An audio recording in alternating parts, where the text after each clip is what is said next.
but we demand that our members of Congress who still dare to believe in the Constitution and our democracy, that they stand up with us. We demand that. We, the people, will stand to defend our democracy. There's a sign over there, no kings in America. That is what they understood. And that is why they drafted into the Constitution clear guardrails. Three co-equal branches of government. Article 1 for the United States Congress. Article 2 for the presidency.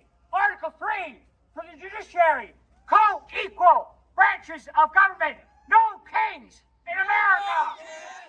And they put in an extra guardrail. An extra guardrail in Article 2, Section 4, the impeachment clause. Making clear that when the president engages in high crimes, abuses the power of the office, he shall be impeached and removed from that office. And at Free Speech for People, we launched ImpeachTrumpAgain.org. Over 220,000 people all across the country have already joined us in demanding impeachment proceedings against this lawless president. Multiple abuses of power since he assumed office just a month ago.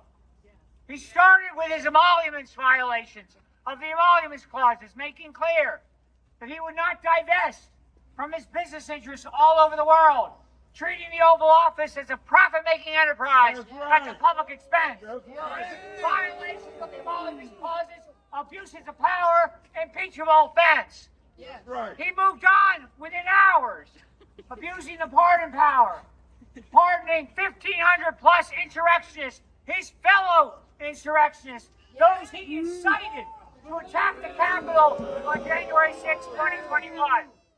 He then issued an executive order pretending to end birthright citizenship, an unconstitutional order already declared unconstitutional by two separate federal judges. He then goes on and he fires summarily inspector generals from various agencies, federal agencies, designed to protect and defend our democracy. Instead, he fires him because he doesn't want any oversight of his lawlessness, an abuse of power, an impeachable offense.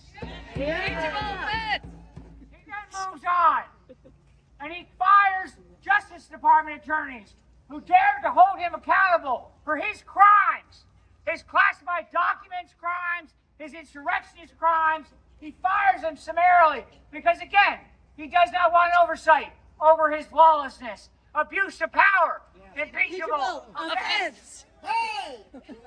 He then goes on to threaten state and local authorities, saying that if they do not carry out his deportation plans, he will go after them, he'll prosecute them.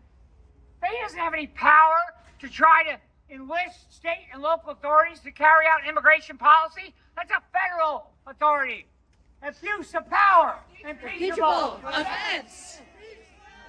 He then tries to usurp Congress's authority with respect to appropriating money.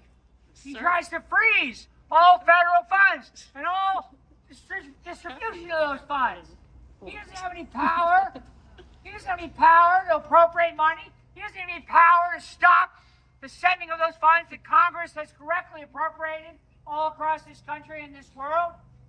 Abuse of power, impeachable offense.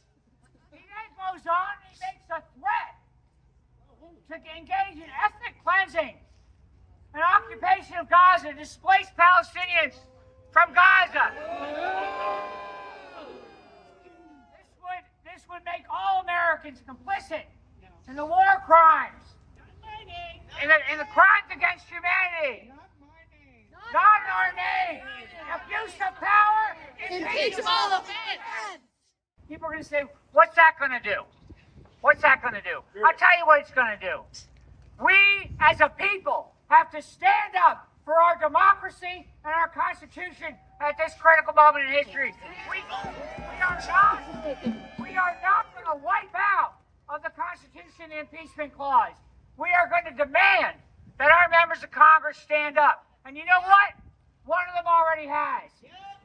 Congressman Al Green of Houston, Texas, is introducing articles of impeachment.